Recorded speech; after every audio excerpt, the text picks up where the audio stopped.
Folks, I have a confession to make. I have played Minecraft since 2011, but I've never beaten the Ender Dragon solo. But why not? Was it fear? Was it my lack of skill? Or was I just not interested in doing it? But whatever the case, tonight would be the night that I put this story to rest and put myself among the greats. Our story begins how any other Minecraft video would start, by the person completely forgetting to record the first couple hours. So the footage you're about to see is me retracing my steps on how everything went down the first time around. In my defense, I wasn't expecting to beat Minecraft in one night. The first day was pretty self-explanatory. I got wood, I made tools, I got stone, got some iron, and then hid in a cave for the rest of the night. The next morning, I grabbed some loot from some underwater ruins, had a run-in with a baby drowned, quickly realized that taiga biomes fucking sucked, and decided to go find a new biome. After a while of searching, I finally found an ice biome for me to swim across. But I also found something interesting too, a shipwreck that wasn't waterlogged. As I explored the not-so-buried ship, I found a buried treasure map and some other goodies as well. Pleased with what I had found, I set off to the shore. As I made it to the shore, I was pleased to see that my efforts were not in vain, as I found a village only moments later. This village seemed nice and was a great change of pace from what I experienced earlier. So, I grabbed their hay bales and set up shop. I began making a nether portal the slow way by creating the outline with lava buckets. Realizing that this would take forever, I got bored and decided to search for some buried treasure instead. After I found the buried treasure site, I crafted a few doors for safety and began digging. And I kept digging, until eventually I started to lose my mind because of how much sand I needed to dig up. Dude, this is so dumb! Do you even realize how long I've been at this? I've been at this for freaking time! This damn treasure just wouldn't reveal itself. Until finally... I found it! I crafted those diamonds into a pickaxe and explored a nearby ravine that was close to the village I had explored earlier. I harvested the rest of the obsidian I needed and got ready to go to the nether. From this point forward, this is the original footage from that night. Alright, I feel like I can beat Minecraft in one night. I'm already making it to the nether. Whoa!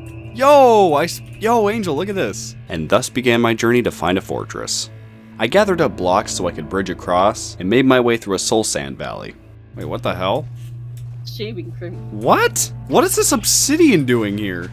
I don't know. Wait, this is like a ruined portal. I might find some loot. Yo! Hey. I mean, yeah, what are the chances I'd find a ruined portal under the ground? Not bad, not bad. I'm heading to sleep, I can't do this. Okay, I think I'm gonna head to bed too. I'm getting tired. Coincidentally, after my friends left, I stumbled upon a bastion. I slowly made my way over to the chest to make sure that no piglin brute snuck up on me. 2 hits and you're out of there, especially with the armor I had. After the piglin brute magically disappeared from my vision, I got a decent haul from the chest and made my way out. And after an entire hour of searching, I finally found a nether fortress.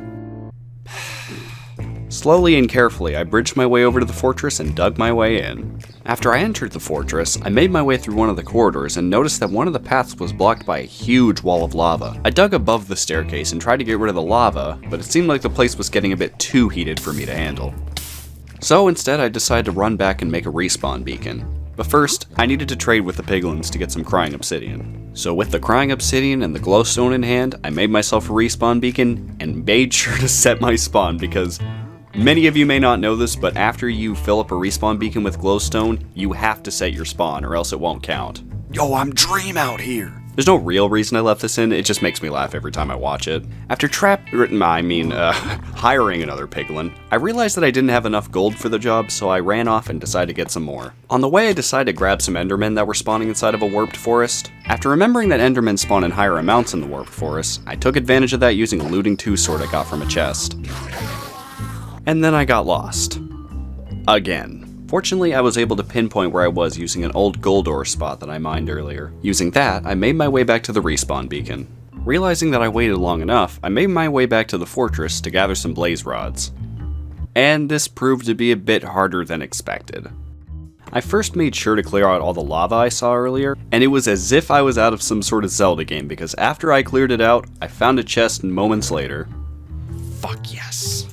Fuck yes. I used the diamonds I got from the chest to craft a diamond sword, and I ran off to hunt some blazes. But first, I got hella lucky. Diamonds. What the fuck? What in the fuck? After a bit of exploring, I heard some blazes around the corner, but my diamond sword made quick work of it.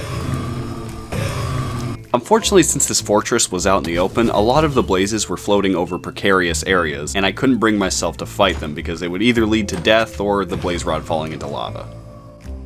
So I found myself running around until I found a blaze in an area where I could safely get the rod. Wither skeletons proved to be a pain too because they kept constantly sneaking up on me and doing massive amounts of damage. Fortunately, I was able to overpower them. Also, this is completely unrelated to the blaze rod quest, but I saw a skeleton getting beat up by some zombie piglins. That was pretty cool to watch. I went on top of the nether fortress, and after seeing a group of blazes, I downed my fire resistance and went to town on them.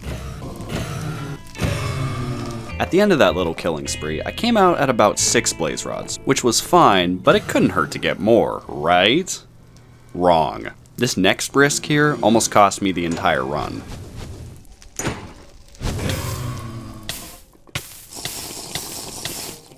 And that, folks, is why you keep a fire resistance potion on you at all times. I wasn't out of the woods yet, because as I was trying to mine back into the fortress, my pickaxe broke and I didn't have any spares. Yikes.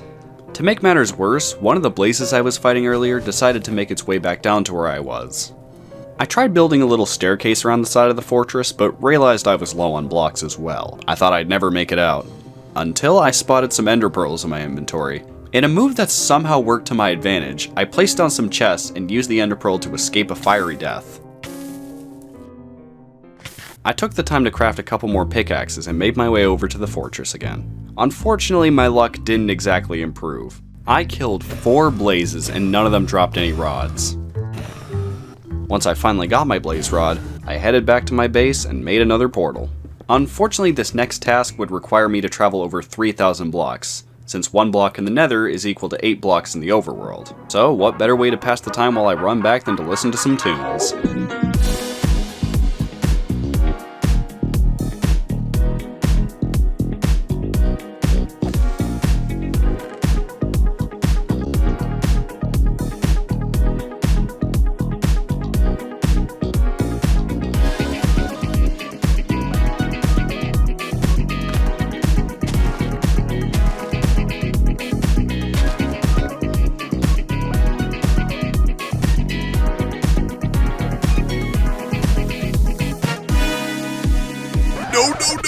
No. You can fuck right off with that.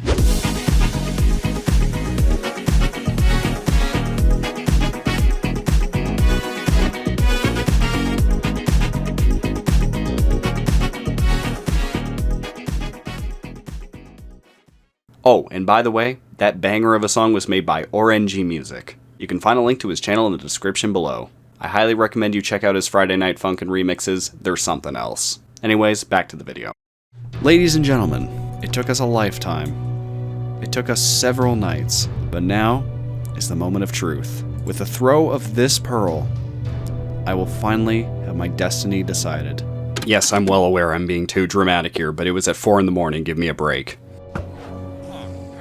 This way. After that annoyingly dramatic speech, I made myself some diamond leggings and set off on my last journey. I quickly made sure to check the chest to make sure I wasn't missing anything important, such as blocks, arrows, pearls, you name it. I also made sure to craft an enchanting table because I knew there'd be a lot of bookshelves at the stronghold. After that, it was just a matter of getting an extra set of legs to make the journey to the stronghold a bit easier. The horse struggled a bit, but eventually I was able to get him onto my good side. Everyone, meet Alistair. Through several biomes, Alistair and I traveled at high speeds. Unfortunately, we ran into a snag halfway through. There was a huge ocean in our path, and I tried to get Alistair into the boat I created, but it just wouldn't work. It was either him or the boat. I'd only known Alistair for about 5 minutes, but I couldn't bear to leave him behind. So I went the long way around, and eventually it paid off. 1,000 blocks later, and we finally made it to the stronghold. To keep my new friend from wandering off, I put him in a little makeshift pen and began to dig down. And there we were. It took me a while to navigate through the stronghold properly, as some paths were completely blocked off and I had to keep backtracking in order to find the proper way around. Through a bit of trial and error, I managed to mine through some stairs I never saw before and made my way to the portal room. Unfortunately, it was guarded by an old enemy of mine. I decided not to explore the portal room right away and instead explore an abandoned library. I found a couple of enchanted books, but they were serviceable at best.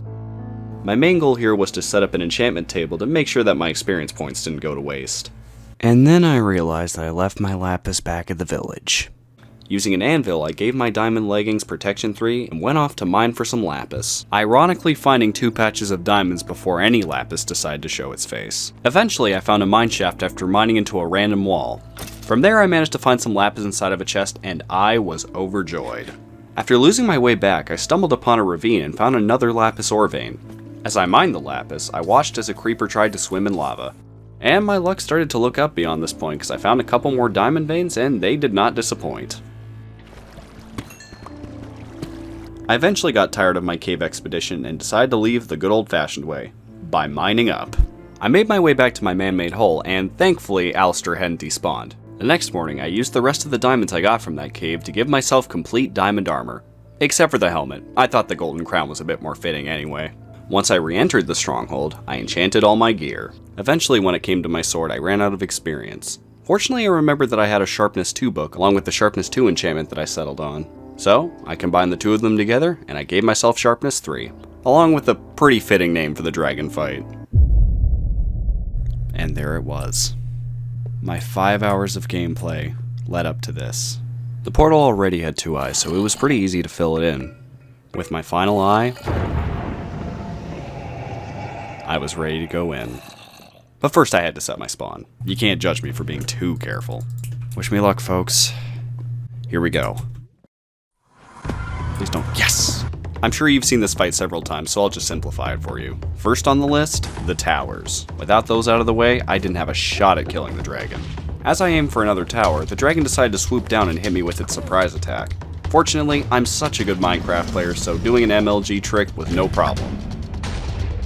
One of the crystals was too far up for me to shoot, so I decided to tower up instead. I cautiously shot the crystal, and from my new vantage point, I managed to pick off 3 more. I think that's all of them. With all the crystals destroyed, it was just me and the dragon. With the dragon's neck exposed, I made good use of the critical hits and got a good chunk of his health down. The fight was far from over though. The dragon tried desperately to avoid my shots, but I had pretty good aim. Unfortunately, I ran out of arrows, so I had to switch to Plan B. Plan B involved me building up beside the tower to coax the dragon into perching again. Once it fell for my bait, I purled back and repeated the same process with my sword. A few more hits and I took off another good chunk of the dragon's health. As it flung me into the sky out of retaliation, I landed a pretty good water bucket and went back to my distraction. Once the dragon had perched again, I tried to start my second round beatings, but it seemed like the dragon had other plans. Once again, I kept hitting the dragon and I watched its health slowly go down. I got so excited because I thought this was it, but the dragon decided to tease me one more time by flinging me up in the air. My heart dropped almost nearly as fast as I did as I scrambled to grab my water bucket. Fortunately, this wasn't my day to die. I can't really say the same for the dragon, though.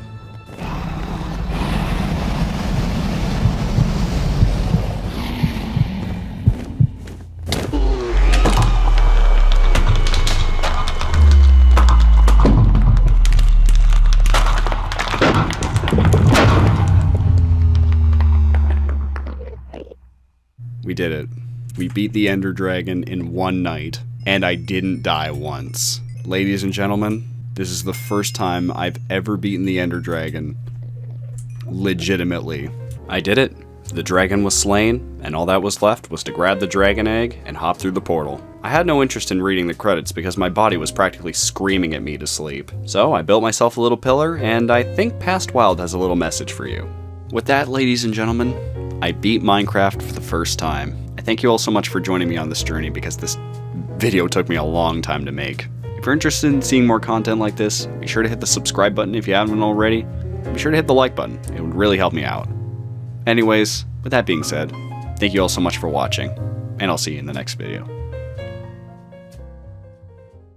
Oh, and yeah, and to prove that I didn't die at all, number of deaths, 0.